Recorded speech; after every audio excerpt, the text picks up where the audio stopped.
mga kailangan natin. So, ito yung mga kailangan natin pag nag-waterproof tayo ng concrete. Una, syempre, yung Pioneer Pro Flex O-Seal Polyurethane Sealant para sa mga butas, may mga konting butas, yung ating concrete, lalagyan natin ito. And then, gumamit tayo ng Pioneer Pro Special Formulation Epoxy. Ito naman para sa mga downspout at saka sa mga dugtungan ng ating concrete dahil hindi maiwasan na nagkakaroon ng dugtong yun during pouring kasi sa mga form works. So ito yung gagamitin natin, special formulation. Nakikita ba, Mark, na? Special Formulation Epoxy.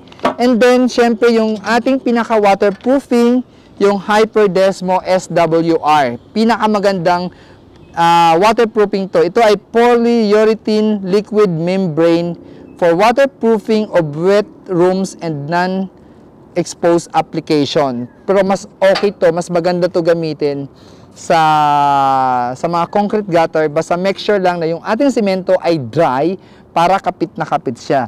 And then, meron tayong buhangin. Yung purpose ng buhangin, kaya mapapansin nyo ito, may mga buhangin. Pag nag-second coat tayo, top coat, lalagyan natin siya ng buhangin para kumapit yung ating waterproofing. So, yun lang yung tatandaan nyo.